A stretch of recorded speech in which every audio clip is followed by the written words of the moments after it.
السلام علیکم دوستو۔ پاکستان میں اور پاکستان سے باہر اس وقت بہت کچھ ہو رہا ہے۔ فلسطینیوں کا قتل عام جاری ہے اسرائیل کے ہاتھوں۔ اس کے ساتھ ساتھ پاکستان میں کوئی قومی مکالمت کی بات بھی شروع ہے۔ ایسے لگتا ہے کچھ ہلچل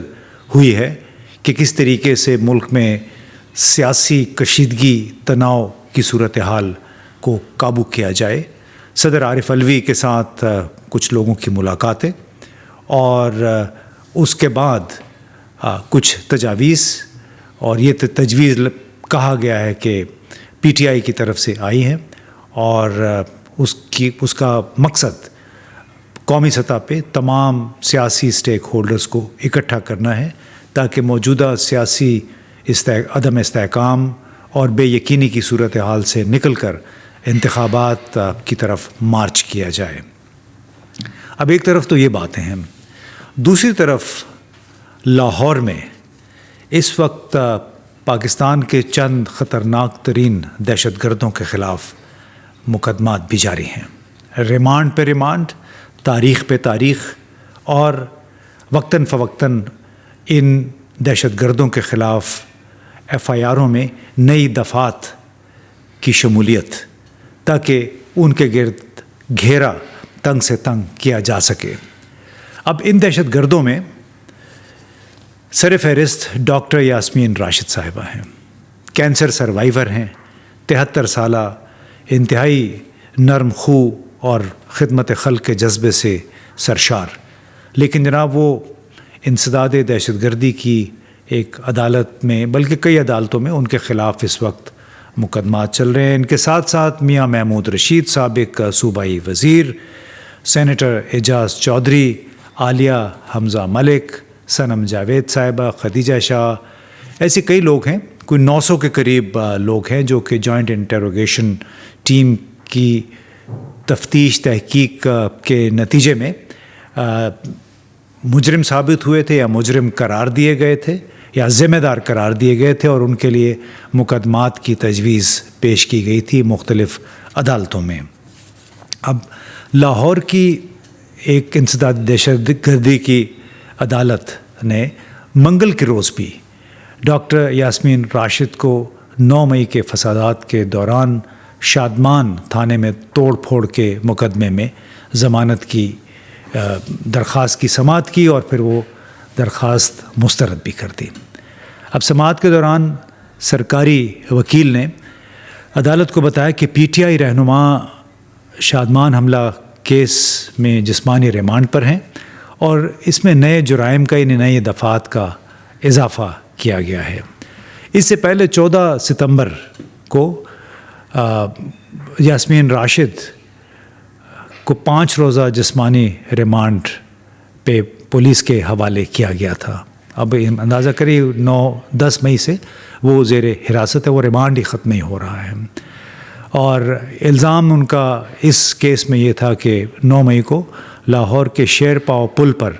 ریاستی اداروں کے خلاف اشتعال انگیز تقاریر انہوں نے کی تھی، اور عمران خان کی گرفتاری کے بعد ہنگامہ آرائی کی ذمہ دار۔ ان کے خلاف جتنی بھی ایف آئی آر ہیں، چاہے محمود رشید صاحب، سینیٹر اعجاز چودھری یا یاسمین راشد اور حمزہ عالیہ ملک صاحبہ، جتنے بھی لوگ ہیں، ان ایف آئی آروں میں کور کمانڈر ہاؤس، عسکری ٹاور، شادمان تھانے پر حملے، اور 9 مئی کو ماڈل ٹاؤن میں مسلم لیگ نون کے پارٹی دفاتر کو نظر آتش کرنے کے واقعات یا الزامات شامل تھے۔ اب پیر کے روز بھی کوٹ لکھپت جیل حکام نے عسکری ٹاور حملہ کیس میں ڈاکٹر یاسمین راشد اور سینیٹر اعجاز چودھری کو لاہور کی اینٹی ٹیررسٹ کورٹ انسداد دہشت گردی عدالت کے سامنے پیش کیا تھا، اور مقدمات کی نوعیت ایک ہی جیسی ہے۔ اس سے پہلے آپ کو معلوم ہے کہ عثمان ڈار، صداقت عباسی اور فاروق حبیب کو بھی ایسے ہی کیسوں کا سامنا تھا، لیکن انہوں نے بڑی کمال مہارت کے ساتھ نامعلوم کن مجبوریوں کے تحت، کن مصلحتوں کے تحت اپنے خلاف الزامات کا تمام ملبہ کسی اور پہ ڈال کے ایک دوسری پارٹی میں شمولیت اختیار کر کے اپنی جان چھڑا لی ہے۔ ٹھیک ہے جناب، آپ نے جان چھڑا لی، لیکن کیا اس طرح آپ عمران خان یعنی سابق وزیر اعظم کو پھانسی کے پھندے تک پہنچا سکیں گے؟ کیا عمران خان کو پھانسی لگا کے اس کے بعد بھی آپ پاکستان کو سیاسی استحکام دے سکیں گے؟ جو بے یقینی ہے، جو ریاست اور عوام کے درمیان جو فاصلے ہیں، کیا وہ ختم ہو سکیں گے؟ کیا نواز شریف جو کہ 21 اکتوبر کو پہنچ رہے ہیں، جو کہتے ہیں کہ دا کنگ ریٹرنز، یعنی بادشاہ سلامت واپس آ رہے ہیں، تمام تر انتظامات ہو گئے، ان کے آنے سے پاکستان کا وہ جو دائمی گورننس کا، اقتصادی محرومیوں کا، اقتصادی بحرانوں کا سلسلہ ہے، وہ رک جائے گا؟ یہ بہت بڑے سوالات ہیں، اور ایسے لگتا ہے کہ تمام تر جتنے بھی پی ٹی آئی کے لوگ ہیں، رہنما تھے، ورکرز تھے، ان سے ایک ہی مقصد حاصل کرنا ہے کہ کس طرح سابق وزیر اعظم کو متون کیا جائے۔ لیکن کاش کہ ہمارے جتنے بھی جید ادارے ہیں، رہنما ہیں، اور خاص طور پہ سیاسی رہنماؤں کو بھی اس بات کا احساس ہو جائے کہ محض اپنے سیاسی مخالفین کو رگڑا لگتے ہوئے دیکھ کر خوش ہونا کوئی اچھی بات نہیں ہے۔ ایک شخص نے اگر ان کی نظر میں کوئی غلطی کی تو اس کا جواب غلطی سے نہیں دینا چاہیے۔ ترکی میں جو کچھ ہوتا رہا 1980 اور 90 کی دہائی میں، بنگلہ دیش میں جو ہو رہا ہے گزشتہ 15 سال سے، ہمیں کچھ ان سے سبق سیکھنا چاہیے کہ ایک دوسرے کی ٹانگیں کھینچ کے آپ ملک کو سیاسی بحران سے نہیں نکال سکتے، اور نہ ہی عوام میں قبولیت آپ کو مل سکتی ہے۔ اب اسی حوالے سے ہم نے آپ کے ہر دل عزیز عیسیٰ نقوی، جو کہ یوٹیوب پہ آپ ان کا شو دیکھتے ہیں، پبلک ٹی وی پہ بھی وہ ہوتے ہیں، ان سے ہم نے پوچھا کہ آخر عمران خان کو کیا نااہل قرار دے کر، اور وہ اس وقت وہ سائفر کیس آپ کو معلوم ہے چل رہا ہے، 17 اکتوبر کو ان کے خلاف فرد جرم عائد ہونی تھی، وہ نہیں ہو سکی، وہ بھی پروسیکیوشن کے کچھ تضادات تھے اس کی وجہ سے، اور کیا اگر کبھی ان پہ فرد جرم عائد ہو جاتی ہے تو عمران خان کو نااہل کر کے پاکستان کو ان تمام بحرانوں سے نکالا جا سکے گا؟ تو آئیے دیکھتے ہیں عیسیٰ نقوی کیا کہتے ہیں۔ دیکھیں امتیاز گل صاحب، یہ اممیٹیریل ہے، یہ کیسز اممیٹیریل ہیں۔ اس کی وجہ یہ ہے کہ عمران خان کی سیاست، پاکستان تحریک انصاف کی سیاست دو چیزیں ختم کر سکتی ہیں۔ ایک، عمران خان خود اپنی سیاست ختم کر سکتے ہیں اگر وہ ڈیل کرتے ہیں اور ڈیل کر کے کہتے ہیں کہ میں سیاست سے کنارہ کشی اختیار کر رہا ہوں، میں پاکستان سے باہر جا رہا ہوں، میں دل برداشتہ ہو گیا ہوں، مجھے جو رسپانس چاہیے تھا وہ نہیں ملا، اور وہ سب کچھ چھوڑ چھاڑ کر لندن چلے جاتے ہیں یا کسی اور ملک چلے جاتے ہیں، سیاسی پناہ لے لیتے ہیں، اور پھر یہ تہیہ کر لیتے ہیں کہ میں نے آج کے بعد پاکستان کی پولیٹکس میں نہیں گھسنا، اس میں ٹانگ نہیں اڑانی، اور اپنی باقی ماندہ زندگی میں نے پاکستان سے باہر گزارنی ہے۔ اب یہ پاسبلٹی ایک ہے، لیکن ایسا ہوا نہیں، ہم نے ایسا نہیں دیکھا، اور بڑے بڑے سیاستدان جو ہیں وہ پاکستان میں جب ان کے اوپر کڑا وقت آیا، مشکل وقت آیا، وہ چھوڑ کر کسی نہ کسی طریقے سے مختلف بیرونی قوتوں کو انوالو کر کے اپنے لیے ایک محفوظ راستہ تلاش کر کے اپنا انٹرنیشنل کلاؤڈ کو استعمال کر کے وہ پاکستان سے باہر گئے، چاہے وہ بے نظیر بھٹو ہوں، چاہے وہ نواز شریف ہوں، اور ملٹیپل ٹائمز یہ لوگ باہر گئے، ان اینڈ آؤٹ ہوتے رہے۔ زرداری صاحب کے اوپر بھی آج جب کوئی تھوڑا سا کڑا وقت آتا ہے تو پتہ چلتا ہے کہ وہ بیماری ہو گئی اور علاج کے لیے وہ دبئی چلے گئے ہیں یا کہیں اور چلے گئے ہیں۔ وہ اینٹ سے اینٹ بجا دینے کے والے بیان کے بعد کہاں رہے، غائب رہے، سب کو معلوم ہے۔ بے نظیر بھٹو صاحبہ جو ہیں ان کی وطن واپسی ظاہر ہے کہ ہوئی تو وطن سے باہر بھی گئی تھی تو واپسی ہوئی۔ نواز شریف صاحب جو ہیں وہ کتنی مرتبہ جا چکے، نواز جو ان کا ایک ایگزائل میں جانا تھا، مشرف جب ان کو سزا ہو گئی تھی وہ یہاں سے ایک معاہدہ کر کے سعودی رائل فیملی کو انوالو کر کے وہ گئے، پھر انہوں نے اپنا کم بیک کیا، پھر یہاں پر انہوں نے غلطیاں کیں، پھر ان کے لیے حالات جو ہے وہ سازگار نہیں رہے، پھر ان کو سزا ہو گئی، پھر وہ جیل چھوڑ کر چلے گئے، پھر انہوں نے وہاں پہ مورچہ بنایا۔ تو وہ عمران خان تو اس پیٹرن کے اوپر چلتے ہوئے نظر نہیں آ رہے۔ دوسرا طریقہ عمران خان کی پولیٹکس کو ختم کرنے کا جو جینون ریئل طریقہ ہے وہ ہے کہ جس طریقے سے کسی بھی پہلوان کو جب اکھاڑے میں شکست ہوتی ہے، عوام سامنے موجود ہوتی ہے اور وہ دیکھتی ہے کہ ہمارا پہلوان جو ہے وہ ایک اور پہلوان نے اسے چت کر دیا، چاروں شانے چت کر دیا، اس کو ہرا دیا، تو پھر عوام کی آنکھوں کے سامنے ہونے والا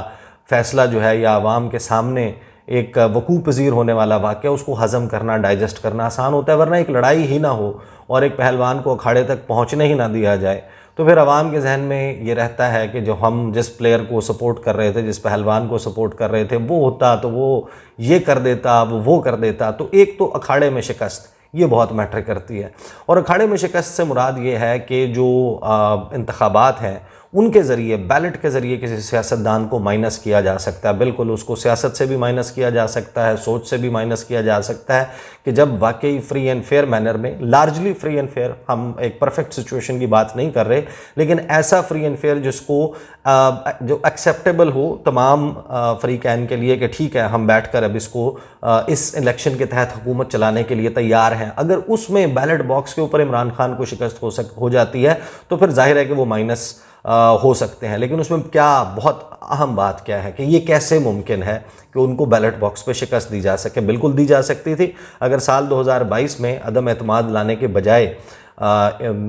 نواز شریف یہ فیصلہ کرتے کہ میں پاکستان لینڈ کر رہا ہوں اور یہاں پر آ کے میں اپنی پولیٹیکل سٹرگل کروں گا. وہ جیل چلے جاتے، ان کی پارٹی کے جو لوگ ہیں یہ باہر یہ ریلیاں نکال رہے ہوتے جو اس وقت یہ غربت مکاؤ، مہنگائی مکاؤ مارچ کر رہے تھے، یہ اس وقت کر رہے ہوتے اور میاں صاحب پاکستان آ گئے ہوتے تو عمران خان کو پاکستان کی سیاست سے مائنس کیا جا سکتا تھا. یا پھر پاکستان کی سیاست سے تب مائنس کیا جا سکتا تھا جب عمران خان صاحب جو ہیں ان کا اقتدار ختم ہو گیا اور یہ اقتدار میں آ گئے تو یہ پیٹرول جو ہے وہ 150 روپے پہ تھا، یہ 149 پہ بھی لے آتے نا، 1 روپے بھی کم کر دیتے. اور اگر 173-76 کے اوپر ڈالر تھا جس وقت موو کیا نو کانفیڈنس موشن ایکچولائز ہوا، تب اس وقت 186-87 پہ چلا گیا تھا، یہ 176 سے 1 روپے کم لے آتے. ڈالر کی قیمت جو ہے وہ بھی، پیٹرول کی قیمت بھی، بجلی کی قیمت بھی، اور پاکستان میں انویسٹمنٹ ہوتی، پاکستان میں صنعت جو ہے اس میں صنعت کاری میں اضافہ ہوتا، پاکستان کی برآمدات میں اضافہ ہوتا، ڈالرز آ رہے ہوتے، سرمایہ کاروں کا اعتماد بحال ہو رہا ہوتا، سٹاک ایکسچینج جو ہے وہ آپ کو اچھے فگرز شو کر رہی ہوتی. تو پھر عمران خان کو کس نے یاد کرنا تھا؟ عمران خان کو یاد کرنے کے لیے تو آپ کو پھر بہت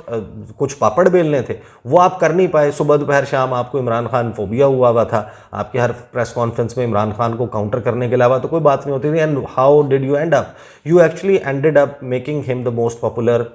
پولیٹیشین ان پاکستان's ہسٹری. تو اب عمران خان کو ہرانے کے لیے یا تو آپ کو کہیں سے غیبی امداد آ جائے، ڈالرز کی برسات ہو جائے، آپ خود چھاپنے لگ جائیں، کوئی بلینز آف ڈالرز آپ کو 50-60 ارب ڈالر کا کہیں سے انجیکشن مل جائے، جو کہ ممکن نہیں ہے. یا تو یہ طریقہ کار ہے. دوسرا طریقہ کار یہ کہ عمران خان کو خود چھوڑ کر چلے جائیں. تو یہ دونوں جب پاسبلٹیز نہیں ہیں، جب یہ دونوں کام نہیں ہو رہے، تو پھر لے دے کے آخری بات ہے کہ آپ نے ان کو سائفر والے کیس میں، توشہ خانہ کیس میں، فلاں کیس میں آپ نے ان کو نااہل کر دینا. تو یہ امتیاز گل صاحب، ہم نے تو پاکستان کی سیاسی تاریخ سے ایک چیز سبق لیا ہے کہ جو جیل ہے، جو مقدمہ ہے، جو میڈیا کے اوپر نیگیٹو پروپیگنڈا ہے، وہ سیاستدان کی پروفائلنگ کرتا ہے. At the end of the day ہوتا ہی ہے کہ وہ مزید پاپولر ہوتا ہوا نظر آتا ہے. تو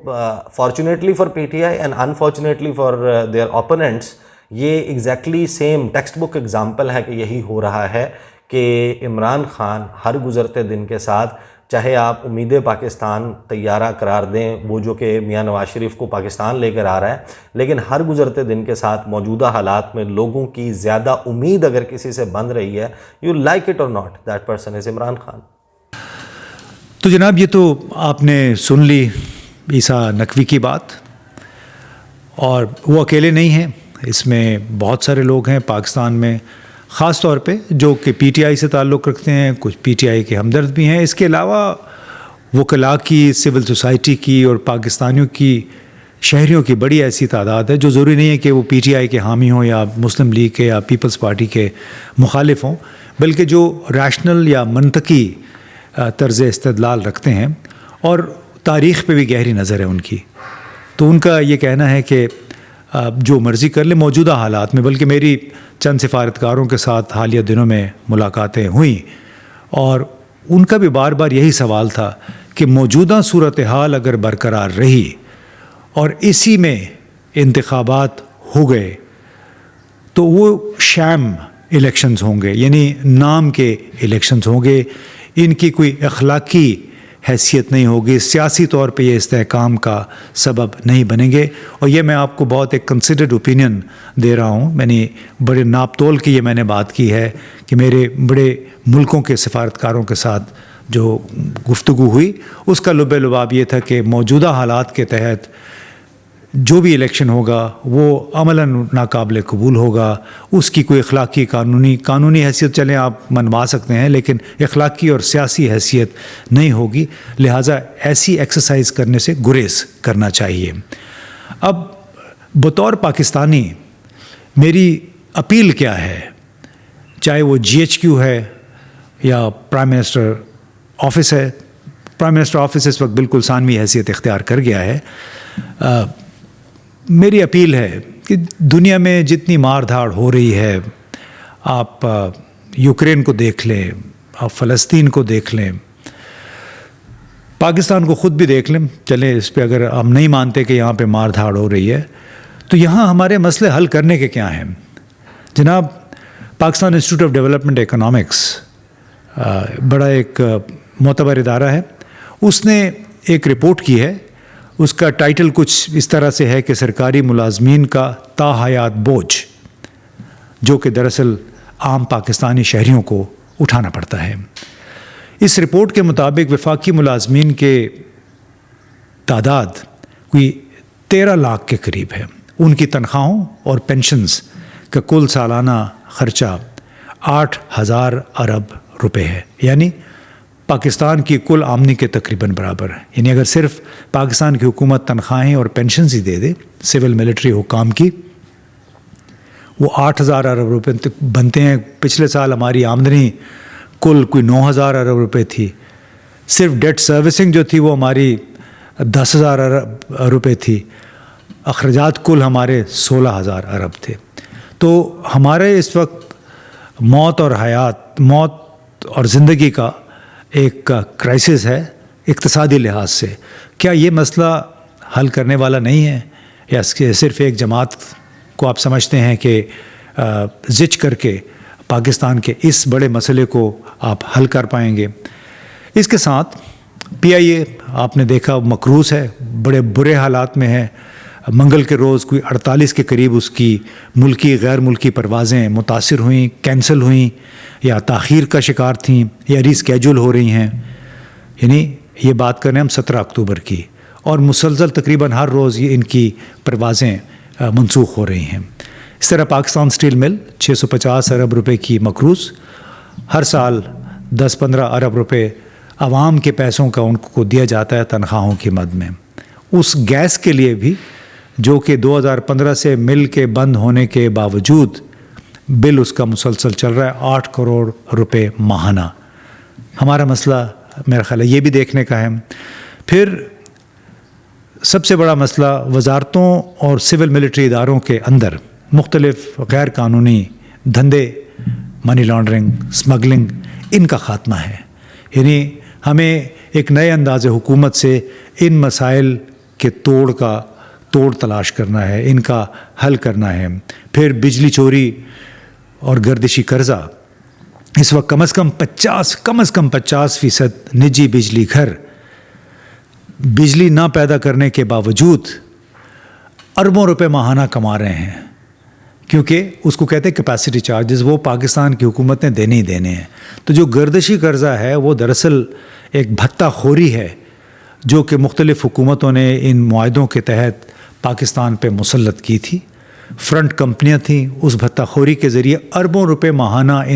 ان پلانٹس کو مل رہا ہے جو کہ ایک میگا واٹ، 1 کلو واٹ بجلی بھی پیدا نہیں کر رہے ہیں. تو جناب میری بڑی مؤدبانہ گزارش ہے، پاکستان کے بڑے گھمبیر مسائل ہیں جس کی وجہ سے پاکستان کے عوام مسائل کی دلدل میں پھنستے چلے جا رہے ہیں، ان کا جینا مشکل ہو گیا ہے. اقتصادی طور پہ جو سفید پوش لوگ تھے ان کی بھی کمر ٹوٹ گئی ہے. تو بجائے ایک پارٹی کو، سابق وزیر اعظم کو ذلیل کرنے کے، رسوا کرنے کے، زچ کرنے کے، لوگوں کو ان کی پارٹی سے توڑ کے دوسری پارٹیوں میں شمولیت پہ کی حوصلہ افزائی کرنے کے، بڑا ضروری ہے کہ بھلے انتخابات نہ ہوں لیکن جن مسائل کا میں نے ذکر کیا ہے ان کا اگر حل تلاش کریں تو پھر ہر شخص آپ کو خیر مقدم کہے گا، خوش آمدید کہے گا. اس کے سے بڑا تحفہ پاکستان کے لیے نہیں ہو سکتا اگر جو لیک ہو رہا ہے، فائنینشیل لیکیج ہو رہی ہے، اس کو ختم کر کے عوام کو کوئی ریلیف فراہم کرے. بہت بہت شکریہ.